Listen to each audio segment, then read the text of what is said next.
Welcome to the Grim Tapes family, where nightmares never sleep. This is Chapter 3 of our ongoing zombie survival series, The Apocalypse.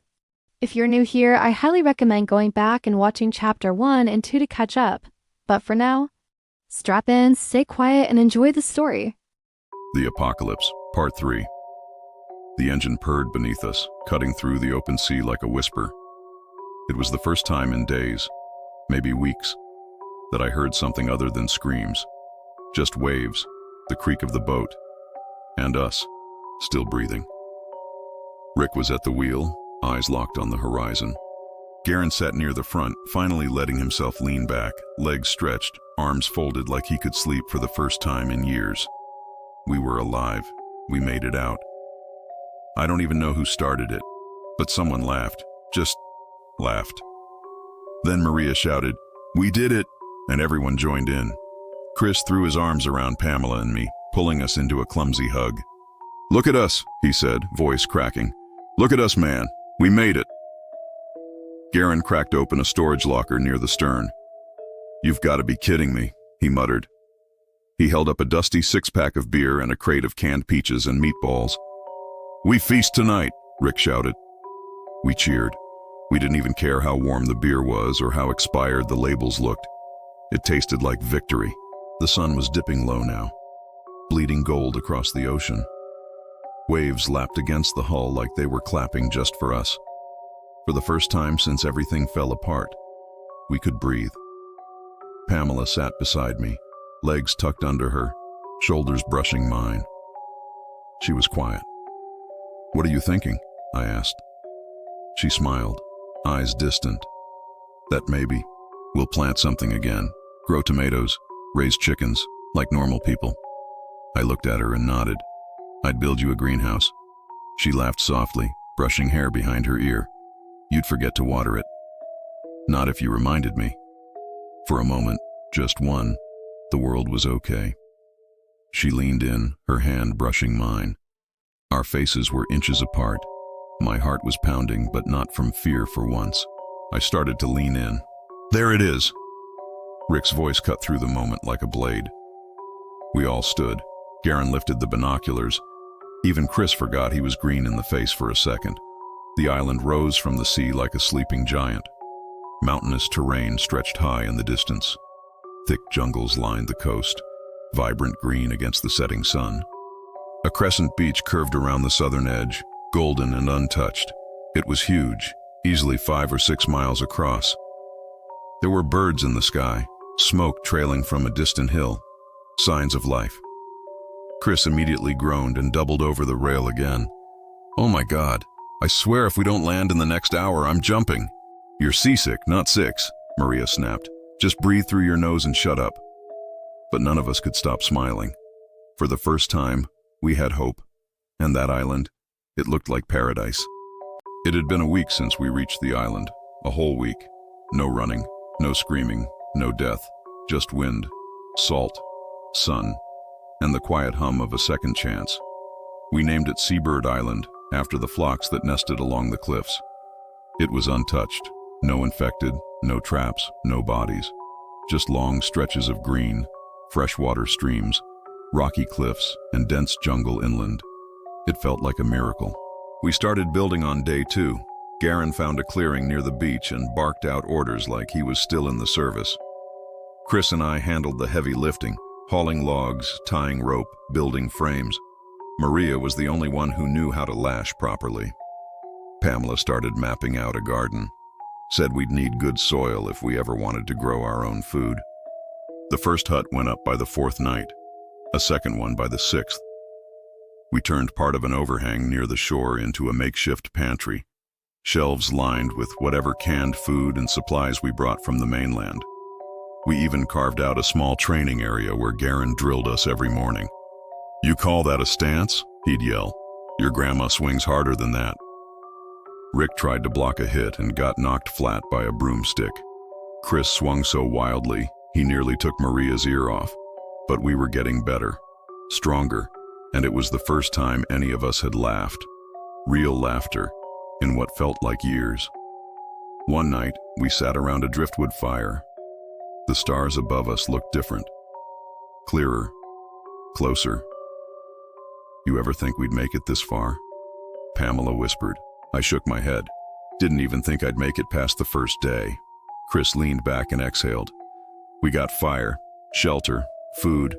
Not bad for apocalypse living. Maria stirred the pot of crab stew. Yeah, well, food's not gonna last forever. We're still living off scraps. Garen nodded, tossing a stick into the fire. We need seeds, tools, long-term gear. We've got land, but no way to work it. We're low on medical supplies, too, Maria added. If anyone gets sick, we're screwed. We sat in silence. Then I spoke. What if we go back? Everyone looked at me. To the mainland, I clarified. Not far, just for one run, one town. Garen rubbed his chin, thinking. There's a port town about 20 miles west of where we launched. Small, inland, farming supply stores, general goods, radio towers maybe. What's it called? Rick asked. Belwick, he said. We hit Belwick. One trip, in and out. We didn't argue. We all knew it had to be done. The next morning, we prepped the boat, strapped gear, packed rations, sharpened what weapons we had. As the sun rose, we stood at the shoreline, staring at the horizon we thought we'd left behind for good. The sea was calm, but something about it felt heavier this time. As I climbed aboard, I caught Pamela staring back at the tree line. Something wrong? I asked. She shook her head. Just hoping we come back. The shoreline of Belwick came into view just after noon. Shattered buildings peeked through the trees. The pier was cracked and sagging, and the only sound was the lapping of water and the faint cry of seagulls. No movement, but that didn't mean it was empty. Before we docked, Garen huddled us in. Stick to formation, silencers only. Conserve ammo. If things go loud, we leave. No hero moves. We're here for seeds and supplies, nothing else. He looked at me. Evan, you said you've been here before? I nodded. Couple times when I was a kid. My dad used to bring me out this way for fishing trips. There's a hardware shop on 3rd that sold seed packs and tools. Pretty sure it's still standing. That's our first stop, Garen said. Let's move. The streets were quiet. Not the peaceful kind, the dead kind. Boarded windows, abandoned cars, dried blood trails that led into the shadows and didn't come back out. But we moved clean. Formation tight. Garen leading, Maria on rear, me and Chris watching flanks. We found the store, Belwick Feed and Grow, the sign barely hanging by one chain. Garen checked the perimeter. Maria covered the alley. Then, go, he whispered. We slipped in. The air inside was stale, smelled like damp mulch and rot. Shelves knocked over, soil bags ripped open. But the seeds were still there. Pamela and I loaded what we could. Lettuce, tomato, corn, carrots, and herbs. Tools, gloves, small shovels, even a cracked-down hydroponics kit. Then, the sound. Metal creaking. From the back, soft, faint, but real. Garen raised a hand. Movement. Back room. Chris and I exchanged a glance, nodded, and moved, step by step. Quiet. We passed the counter. A trail of breadcrumbs and spilled applesauce leading down a narrow hallway. Chris had his weapon up. I whispered, left side. I got the door. I creaked it open and froze. She couldn't have been more than 10. Thin, pale, dirt smudged on her cheeks, torn pajamas and a pink jacket 2 sizes too big. Her eyes went wide at the sight of us, terrified, trembling. She backed into the corner, arms raised. Hey, hey! I lowered my weapon, voice soft. It's okay. I'm not here to hurt you, I promise. Her lip quivered. She was about to cry. Then, whoa, whoa, Pamela's voice said gently from behind me. Hi there, sweetheart. Maria appeared too, slowly kneeling. What's your name, honey? The girl sniffled. Lisa. She was shaking, but calmer now. She told us her parents were gone, turned. She saw it happen. Her older brother, just 15, had been taking care of her ever since. 2 days ago, he went to a warehouse to find food. He hadn't come back. He's smart, she said, wiping her nose. And strong. He's okay. I know it. I knelt in front of her and placed a hand on her shoulder. Then we'll find him, together, and we'll leave this God-forsaken place, okay? her eyes filled with tears. But she nodded. We brought Lisa back to Garen. She stayed behind Pamela's leg, peeking up at the rest of us. Garen knelt down, gave her a thumbs up, and the biggest, cheesiest grin I've ever seen. "Hey there, little soldier." Lisa blinked, took one step behind Maria. "He's scary," she whispered. Garen blinked. "Wait, what?" She clutched Maria's jacket tighter. Garen's jaw dropped. I'm not scary, I'm approachable." Maria patted his back. "Don't take it personal, big guy." Garen looked like he'd just been rejected from the family dog roster. "I'm not crying, you're crying." We made our way to the warehouse. Lisa showed us the route. She pointed down an alley and whispered, "He went that way." We followed her lead, and there it was, a massive red building near the edge of the industrial block. Corrugated walls, loading dock gates ripped open, and all around it, zombies. Dozens, a medium-sized horde, silent, shambling, gathered at the entrance like they were waiting. Chris stepped up beside me. No wonder her brother never came back. We couldn't just charge in, too many of them. At least 40 shufflers clumped around the warehouse entrance, slow but tightly packed. One bad move, and we'd get boxed in. We needed a plan. "We need a distraction," Garen muttered, scanning the area. Chris pointed toward a beat-up sedan parked half-sunk into the sidewalk. "You think it still works?" "We're about to find out," Rick grunted. Pamela and I sprinted across the block to a half-collapsed electronics shop. We ducked inside, navigating around broken shelves and shattered glass, and found what we were looking for: a cracked but functioning portable speaker. I tested it, loud and static-filled, but loud enough. Back at the car, Maria popped the hood while Chris hotwired. After a tense few seconds, chunk. The engine stuttered, then roared to life. Rick looked at the speaker taped to the roof with old seatbelt straps. "Why is it always me?" "Because you're fast," Garen said. "Because I'm cursed," Rick groaned, gripping the wheel. Pamela flipped on the speaker. We'd recorded a loop of metallic banging and panicked yelling. The second it started blaring, the horde turned. One by one, the infected began to peel off from the warehouse doors and follow the car. Rick gunned it. "I hate my life," he screamed out the window. With the path clear, we slipped around the back loading dock and pried open a side door. It creaked, echoing through the dark metal halls. We moved quickly, Garen at point, me and Chris on flanks, Maria covering rear. The air smelled like rust, sweat, and something long decayed. We cleared the first corridor without trouble. Then a hiss. Movement near the shelves. 2 infected. We dropped them quick, quiet, surgical. Blades through skulls. No hesitation. Then, as we turned a corner, "Ah!" A blur came flying from behind a shelving unit. A teen, no older than 16, machete raised, swinging right for Garen. But Garen moved like lightning. He ducked, twisted the boy's wrist, and disarmed him in a single breath. "Whoa, kid, relax." Then a voice cried out, "Kanan!" It was Lisa. She ran forward, arms out, tears already falling. The boy froze, eyes wide, and dropped the machete. "Lisa?" They collided in the middle of the hallway, hugging so hard it looked like they might fall over. She sobbed. He held her like he never wanted to let go. We stood in stunned silence. Then Kanan looked up, still hugging her, eyes scanning us. How did you get in here?" I started to answer, but he cut me off. "Never mind, doesn't matter. You need to get out. Now." Garen stepped forward, lowering his voice. "Hey, slow down, what's going on?" Keenan looked between us, sharp eyes, calculating fast.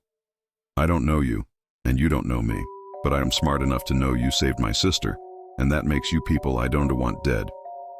He stepped back, tone dead serious. "But if you want to stay that way, you need to get out of this place. Right now." I glanced at Garen, then Rex. Garen didn't even hesitate. "All right, kid, you're in charge. Let's move out." We were almost there. We could see the dock, the boat glinting in the light. Rick was waving us in, still panting from the car decoy he just ditched. "Let's go! Let's go!" Garen barked, leading the charge. Lisa was clutching her brother's hand, practically dragging him forward. Then, "Wait," Kanan hissed. We all stopped. He yanked Lisa into an alley, eyes wide. "Hide, now." No one questioned it. We veered off the sidewalk and burst into an abandoned furniture store. Garen closed the door softly. Rex pushed a couch in front of it. We crouched low behind stacked dressers and toppled end tables. Garen crawled over to Kanan. "What did you see?" he whispered. Kanan shook his head violently, voice barely a breath. "Shh, don't speak. Just watch." We all turned to the front windows. From the broken display glass, we saw it. A massive figure, at least 7 feet tall, shoulders like concrete slabs, stepped onto the street. He was standing on top of a pile of wrecked cars. Ripped clothes hung from his body like flags. His skin, pale and twisted, veined black and pulsing like rot mixed with rage. Then, he screamed. But it wasn't like the others. It was deep, commanding. The sound didn't just echo, it commanded. From behind him came the horde. Dozens, maybe more. They walked with purpose, not like dumb roamers. No stumbles, no moans. Formation, a marching pack of death. We didn't move, didn't breathe. Even Garen and Rex froze. Rick whispered from the back, "What the actual F?"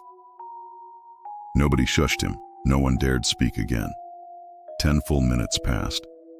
The creature, whatever it was, stood there, head turning slowly, sniffing the air like a predator. Then, as if satisfied, it walked on. And so did the horde. We waited 2 minutes longer. Then Garen motioned with 2 fingers. We ran, fast, silent, back to the dock, onto the boat. Hearts pounding. Lisa was crying quietly into Kanan's chest. Maria rubbed her back. Pamela never let go of my hand. As Rick got the engine started, Kanan finally spoke. His voice was low, dry. "You want to know what that was?" We all turned to him. He nodded. "We call it the Breaker. He's the one that turned this town into a feeding ground. He doesn't just follow the horde, he controls it." He swallowed hard. "He's smart. He doesn't rush. He plans. He hunts." Chris leaned over the side, hugging his knees. "I got the jibbity-jibby chills just thinking about it again, man." The boat roared to life. We pulled away from the dock, the ruined town shrinking behind us. No one spoke. Not until we hit open water. And that's when I saw him again. Standing on the dock, alone. The Breaker. His face twisted into a wide, knowing grin. And then, he raised a hand and waved. No one slept on the way back. Not after what we saw in Belwick. Not after him. The Breaker, that thing, standing on the wrecked cars, towering over the horde like a warlord, screaming, commanding, waving. It was the kind of moment that redefined what we thought we were up against. And we all felt it. The boat cruised steadily under a cloudy night sky. The ocean rolled like dark silk beneath us. Even Rick, usually the first to crack a joke, sat dead silent with his head pressed against the window. I went up on deck, needing to breathe. The sea stretched out endless and black. The stars were buried in cloud. The only sound was the engine's low hum and water gently breaking against the hull. Then Garen joined me. Didn't say a word at first. Just stood beside me, arms folded, jaw tight. "We're not the only apex predators anymore," I said quietly. Garen nodded once. Not by a long shot. A long pause. Then he added, "But we can still be the ones who rebuild. That's what separates us." I looked over. "You think that's even possible?" He shrugged. "Not alone. Not just us.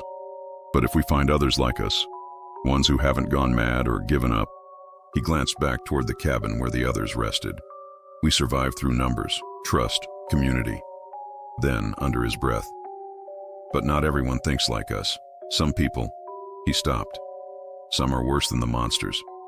By dawn, Seabird Island came into view through the morning mist, jagged cliffs rising from calm waters, thick jungle hugging the coast, smoke curling from our cooking pit in the camp clearing. Lisa leaned over the side of the boat, wide-eyed. Kanan stood beside her, blinking at the lush shoreline like he didn't trust it was real. You actually live here? Chris grinned. For now. No zombies, no screamers, just fire pits, canned beans, and way too much rice. Once docked, everyone got to work again, expanding the shelter, filtering water, sorting seeds. Kanan was incredible.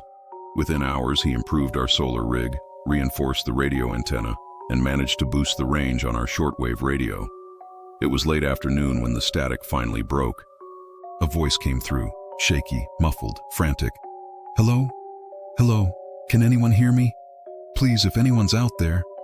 Keenan adjusted the tuner. This is Seabird Island. Repeat, Seabird Island. Who is this? There was a pause. Then, oh, thank God. You came to Belwick, didn't you? I saw your boat. You left before I could reach the docks. I tried so hard. Everyone in the room froze. My blood ran cold. Belwick, Maria said, confused. That place was a graveyard. Keenan leaned in. We're receiving you. What's your name? How many of you are there? Another pause. Then, my name's Sawyer. I'm with a survivor group. We've got over 100 people, families, kids. We've been holed up in the old mill near the water tower. We had supplies for a month, but they've surrounded us. We're trapped, like caged rats. We can't leave. We can't even step outside. Garen stepped closer, arms crossed tight. How long? Sawyer answered. 8 days. 8 days we've been boxed in. They don't stop. They don't leave. They just watch. We had 2 go out on a food run yesterday. His voice cracked. Didn't come back. Pamela covered her mouth. Lisa clung to her brother. We saw no one, I said. Nothing but the breaker. The voice on the other end dropped to a whisper. You saw it? We didn't respond. Sawyer continued. Then you know what we're up against. If there's any way you can help, please. We're not asking for a miracle. Just give us a chance, a distraction, something, anything. Silence. Everyone stared at each other. Garen finally stepped forward and leaned toward the mic. His voice was low, measured. We hear you. We're going to talk. Stay safe. Stay quiet. We'll respond soon. He turned off the receiver. Everyone just stood there. Chris muttered, 100 people, all trapped, right where we were. Keenan whispered, we were barely in Belwick an hour and almost got killed. And now, we're thinking about going back. I didn't say anything. Neither did Garen. We all knew what was coming. If you're loving the apocalypse, don't forget to hit that LIKE button, drop a comment, and subscribe to the Grim Tapes for more chilling chapters. Let's get this to 100 likes, and I'll drop part 4. The nightmare is just beginning.